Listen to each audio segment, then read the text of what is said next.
My guest this morning is Julienne McKay. She is going to talk to us about a local film festival coming up, and I think it's got some great excitement for a lot of people in the community, the people involved in the films themselves, of course, and then the rest of us who get the opportunity to be entertained and possibly informed. Julienne, good morning and welcome to the program. Good morning, Jane, and thanks for the opportunity to talk to you and to your listeners. My pleasure indeed. Now, how does a film festival must be a big thing to organise? How does this come about? It is a big thing to organise, I can assure you of that, and we've been working on it since about February of March of the year.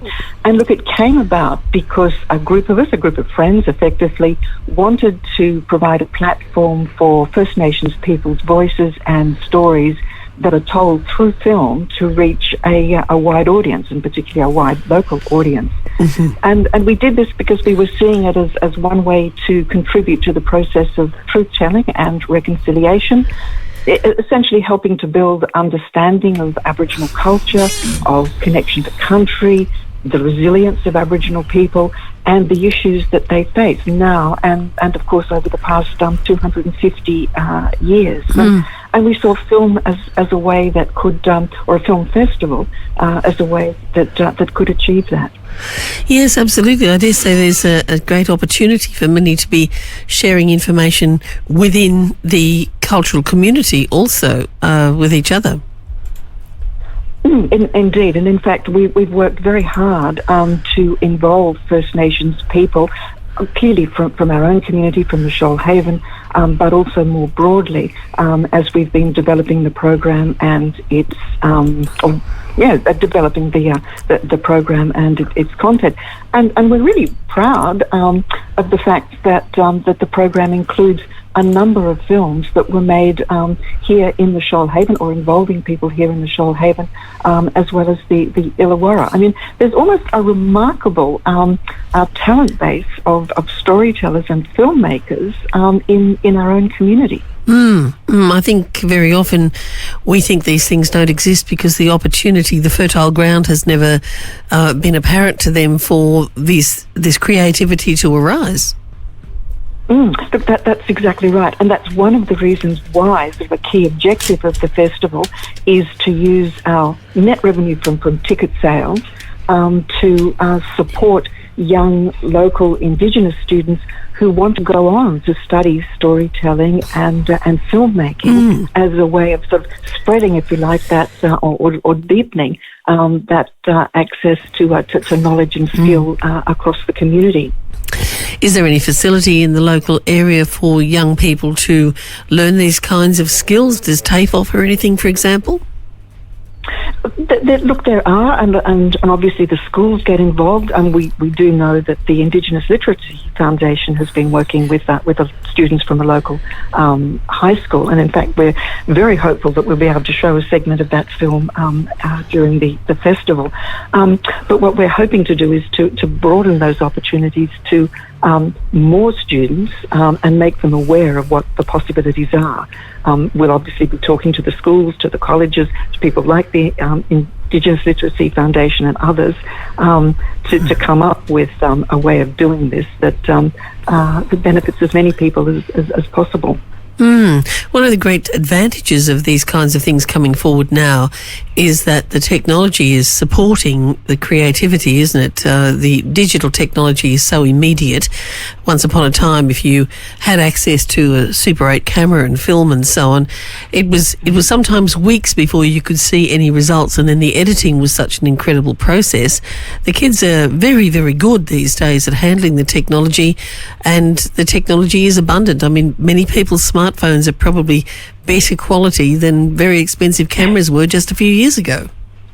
Yes, look, that's exactly right. And look, one of the interesting things that we've discovered as we were originally looking at that, what in fact turned out to be a treasure trove of films made by First Nations filmmakers over many years, is that the way in which the technology and the development of the technology has facilitated that process. So the very first film that the oldest film that we're showing is a clip that was actually made in 33 with very, very basic technology.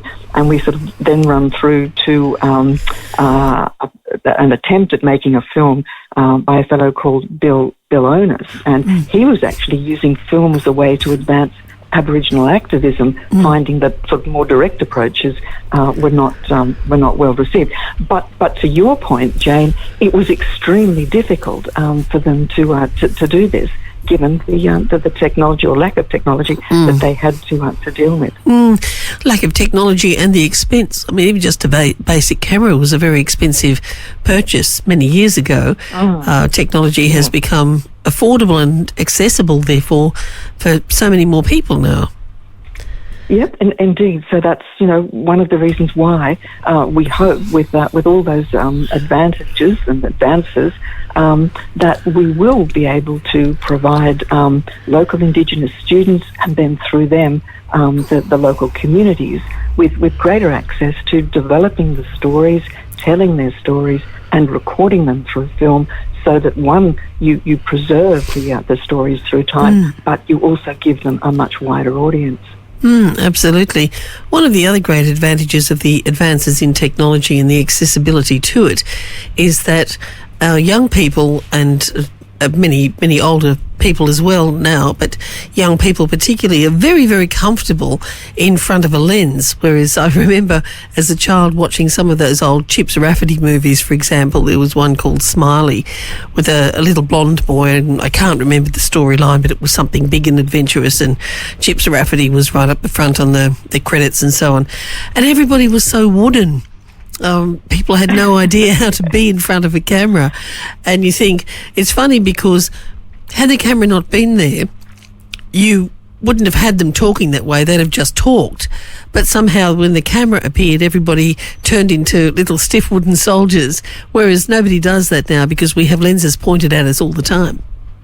All the time, that's exactly right. But that, of course, has an upside and a downside with people feeling that they need to act all the time. I mean, one of the other sort of very interesting and old films, a documentary that we'll be showing, was one made by the first Aboriginal woman to make a film, to make a documentary. Her name is Essie Coffey, and this was made up in Bawarrina in 1978.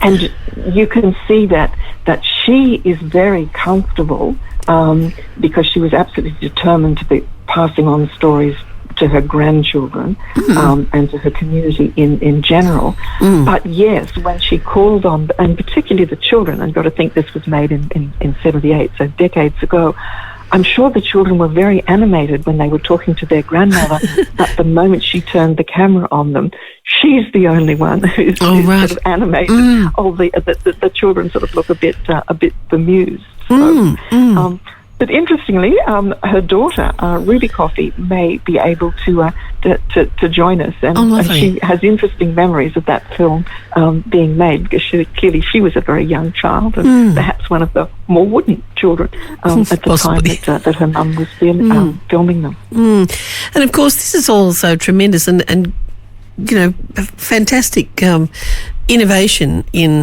on her part to make that film so early when it can't have been an easy and accessible thing for all the reasons we've mentioned. But I think just about everybody who's ever listened to their grandparents talking and telling them stories probably regrets that they didn't. I know I certainly do. My grandmother used to tell me wonderful, wonderful stories of her life when she was little. She lived in the Upper Hunter area and had a very rural life. And there's an awful lot that I know I haven't remembered, and I do wish I'd taken the trouble to record, even just on a cronky old cassette machine, even if I hadn't had the film capacity, just to have those stories to refer to. So the treasure that these things are is immeasurable. Look, it is, and I also think when I look at the film that Essie Coffey made, and I think about, as I said, it was made back in 1978, how brave she was to make that film, because she's telling a story of, essentially she's telling a story to preserve a culture that she can see fading away in front of her. I mean, she was an activist, but it was extremely difficult to get for people's voices to be heard. And I just think about the innovation and the grit, in a sense, that she showed in getting a filmmaker, in fact, a woman who lives here still on the South Coast, Martha and Sarah, to help her and to work with her to produce this film that would then be a canon for generations to come. And as you mentioned before, there are so many cultural stories to be told. There's so much that we have not observed over the 250-odd years that we've been here, the white settlement, and we've largely ignored, and therefore missed much that is of value.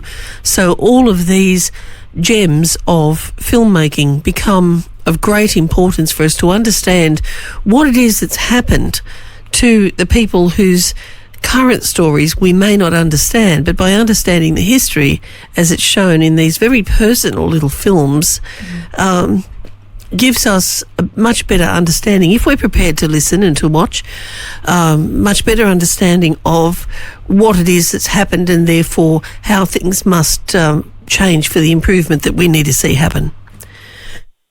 Jan, I couldn't agree with you more, and it's one of the reasons why, rather than sort of developing a film festival around a series of blockbusters, if you like, with big name First Nations filmmakers, that we've actually chosen to build our program as a sort of a narrative showing the way in which these stories were told and recorded through time. Well, it sounds tremendously interesting.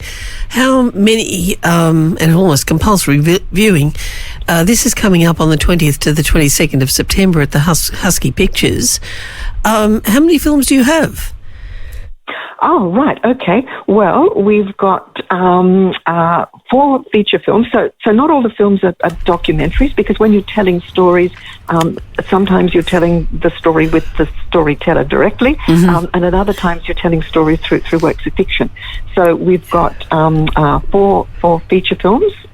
We've got 7 documentaries and 13 short films. So we were very lucky that fairly early on in the piece, Flickerfest, who you're probably very familiar with, and many of your audience will be as well, came in and offered to partner with us.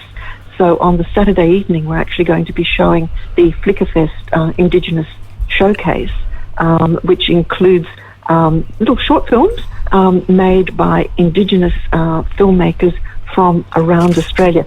But they all are current films. So it's showing what this new generation of Indigenous filmmakers are producing, how they're telling their stories. And again, some of them are stories that are sort of woven through fiction, and others are stories essentially told, if you like, by the individual to the camera. So there's a wide variety there.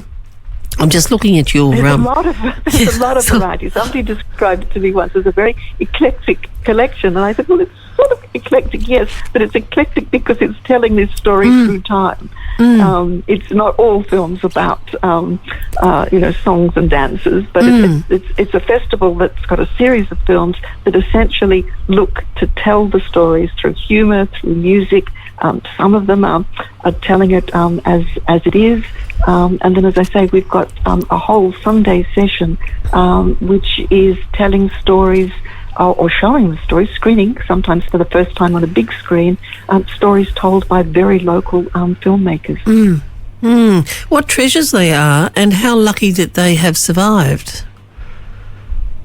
Absolutely. And in fact, some of these I could find reference to when I first started researching what the possibilities would be and documenting them. I was thinking, but I wonder if the film exists. And really thanks to the National Film and Sound Archives and to 2 sort of independent film distributors that the National Film and Sound Archives recommended to me, a group called Rowan Films and another one called Umbrella Films. They have worked really hard over many decades to preserve the copies of some of these very old films. Because old film, of course, is tremendously fragile, and some of it, the really old stuff, nitrate film can be flammable, and a lot has been lost. So careful preservation is very important. Yeah, and part of that story is told by the film Ablaze, which we're going to screen on the Sunday morning, and it was made by the grandson of Bill Onus, and the grandson found some of the old canisters of his grandfather's film. As I said before, Bill Onus was actually making this as a way of advancing Aboriginal activism, because a more direct path was not open to him, and so we don't actually have access to, or his grandson didn't have access to all the film, because the reason you just outlined, that not all of it survived. It's the kind of thing that very often winds up in a box in Granddad's shed, and until Granddad passes away, nobody's ever bothered to look at what was in all those boxes. So very often these things can be a total surprise when they're found. Yes, and I think you've just told essentially the story of Ablaze in a nutshell. Right. This was found when Bill Onus, the grandfather, passed away, and there was a suitcase tucked up in the attic, and somebody one day said, "Oh, I wonder what's in that." And lo and behold, it was canisters of old film. My goodness, what a treasure. So one great thing, another great thing, not the one great thing, another great thing about this film festival is that it may inspire people to look in some of those old suitcases in attics and sheds, wondering what's in them, because, you know, we all tend to be inclined to have those little things tucked away. And also, if people know that there's a box of film and they've never thought it would be of interest, maybe suddenly realising potentially there's a treasure there. That would be fantastic if that was a result, one of the results of what we're doing. And given what we've already discovered about filmmaking here in the Shoalhaven, I suspect that there might be a few suitcases tucked away in attics that if they draw out, we could show in 2025, because we are very much hoping that this is the inaugural film festival, that this is the first of many, and that in time some of the young filmmakers that we might be able to help and foster become the curators of this festival in the future. Well, many young people, and many even not so young people, probably still have older living relatives who remember times that are very, very different from the way they are now, and could possibly step out with their newfound ambition, having been inspired by this, to go and sit down and get Grandma's story and Grandpa's story, get them and talk about what it was like when they were little kids. You know, the Shoalhaven has developed immensely just in the time I've known it. I first came down here when I was in my high school years, so that's probably about 50-odd years ago. And there are many people who would have longer memories of the Shoalhaven than I have, and I've already seen immense changes. So there's potentially a whole wealth of stuff out there. Yes, and look, that would be wonderful if in any way we could inspire, but then also through generating some income, if you like, through, or a kitty through the festival, that we could facilitate this. We could facilitate it with skills, and as you indicated before, also with the technology, providing the students with the access to digital cameras and whatever. Yes, absolutely. So let's talk about your ticket prices. For anybody who wants to see all of it, a ticket for all sessions is a very reasonable $66. Look, I think so, because for $66 you get a lot of films, and you also get an opening event at which we will have the women's choir, the Majingal Yagamba choir singing, which will be quite spectacular. And one of my clever colleagues worked out that in fact there's 11 hours of film that we're going to be showing. So I think $66 sounds very reasonable for all that we have to offer. It's a mere $6 an hour. It's very reasonable indeed. That's a great way of putting it, Jane. Thank you for that. For people who don't want to see it all, $39 for 3 sessions. Now that comes up to $13 per session. So that pushes it up a bit. So your best bargain, if you're not even sure how much you want to see, is to buy the season ticket for all the seasons and then choose the ones you want to see. You're probably still getting a better value than just paying for the few that you want to see. It's $15 for a single session. $66 is looking very reasonable. I agree with you. And we are hoping that people do choose to watch all the sessions, because, as I say, it actually has a sort of a narrative thread stitching it all together. But if people, I realise it's a big ask to ask somebody to put away, their Saturday afternoon and their Sunday morning as well as a Friday evening, just watching 1 or 2 or 3 sessions. We're hoping people still find of great interest and get a great deal of value from it in terms of that greater understanding of the courage and the resilience of the storytellers and the filmmakers. Absolutely. So once again, Shoalhaven First Nations Film Festival, 20th to the 22nd of September at the Husky Pictures, which is 19 Sydney Street, Huskisson. It's a building that's completely impossible to miss. And if you drive past that building and you don't notice it's there, you probably shouldn't be driving because you're not looking. And tickets are available at trybooking.com. And there is also a festival website. That's right. Or go to the festival website. And again, my very clever colleague Raoul has set this up in such a way that if you just type SFNFF